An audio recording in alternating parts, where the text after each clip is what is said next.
Yes.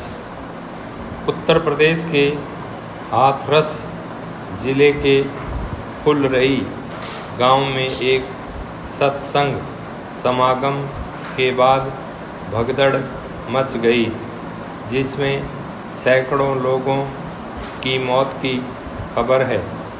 घायलों की संख्या का अंदाज़ा लगाया जा सकता है। यह पहली घटना नहीं है।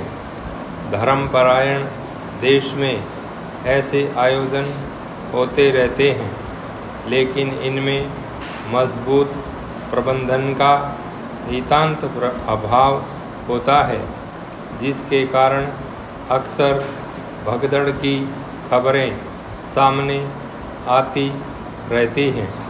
चूँकि इसके लिए आमतौर पर स्थानीय प्रशासन से भी अनुमति नहीं ली जाती या ली जाती है, तो भीड़ भी अनुमान से कहीं ज़्यादा आ जाती है। फिर भी प्रशासन को लापरवाही का जिम्मेदार ठहराना अनुचित नहीं होगा। कई बार तो आयोजकों को भी एहसास नहीं होता कि भीड़ कितनी बड़ी होगी। कार्यक्रम के लिए जो स्थान लिया गया है, वह उस भीड़ के हिसाब से कैसा है। हाथरस के इस ताज़ा मामले को ही लें। यह बाबा पहले आईबी में काम करते थे। इन पर कई आपराधिक मुकदमे भी हैं। अचानक उन्होंने ब्रह्म ज्ञान का दावा किया। जनता उनसे प्रभावित होने लगी।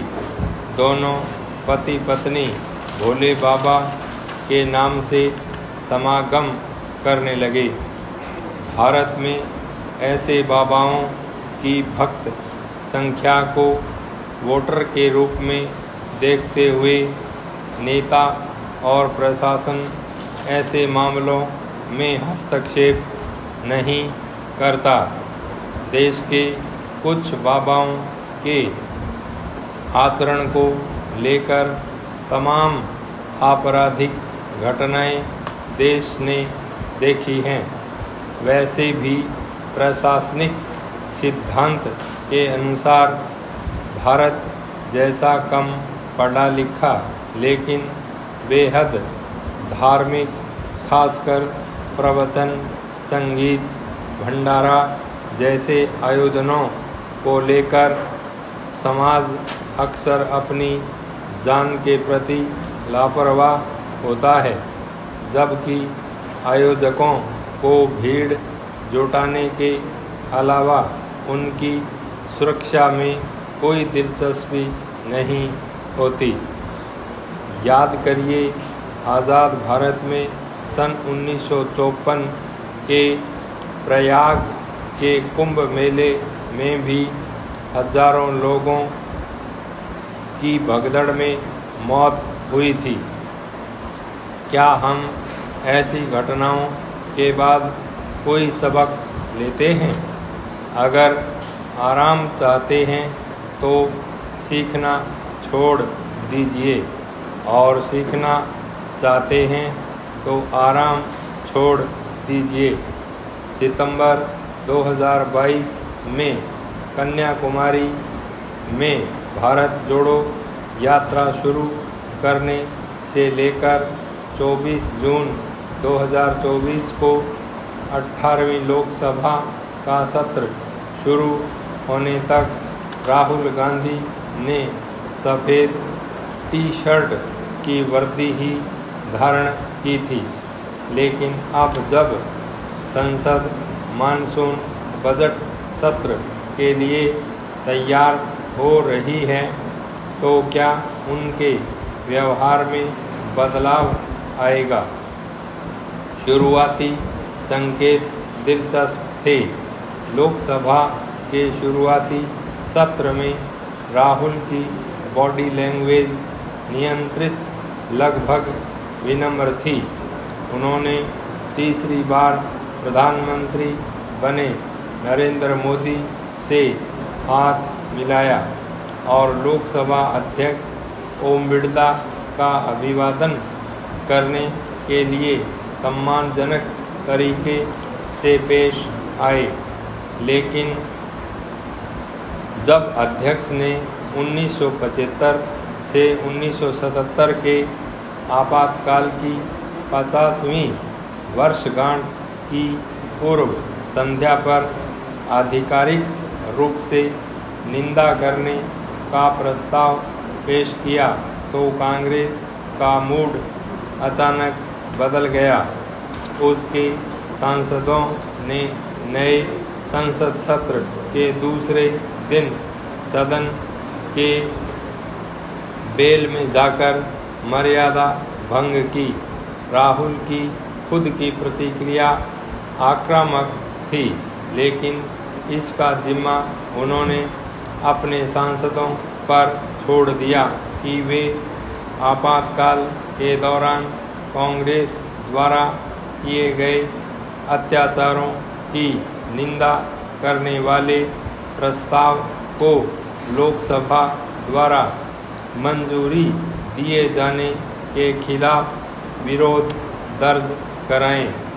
सोमवार 1 जुलाई को विपक्ष के नेता के रूप में अपने पहले भाषण में राहुल ने अपना रुख बदला और प्रधानमंत्री मोदी, भाजपा और आरएसएस पर तीखा हमला बोला।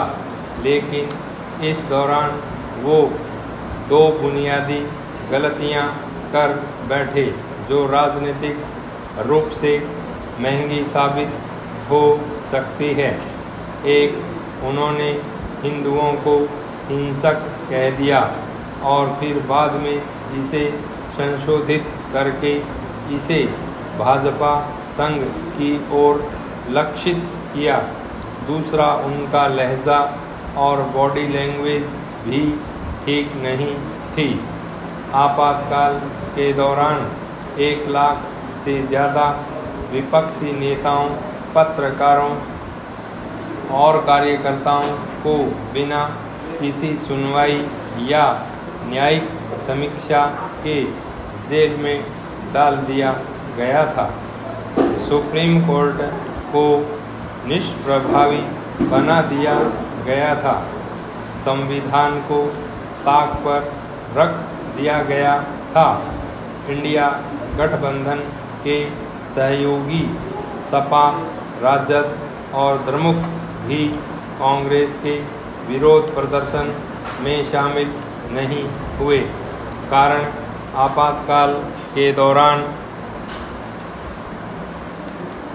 सपा के मुलायम सिंह यादव, राजद के लालू प्रसाद यादव और द्रमुक के करुणानिधि को भी कांग्रेस सरकार ने जेल में डाल दिया था। अवैध हिरासत के खिलाफ के कानूनी अधिकार को खत्म कर दिया गया था, जिसके चलते अटल बिहारी वाजपेयी, लाल कृष्ण आडवाणी और युवा अरुण जेटली सहित कई नेताओं ने आपातकाल का एक बड़ा हिस्सा जेल में बिताया था।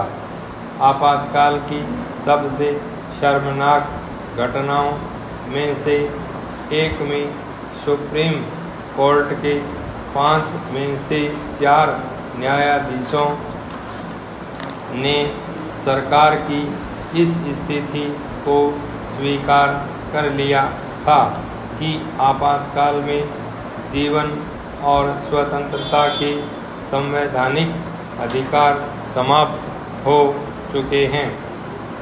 5 स्टॉप।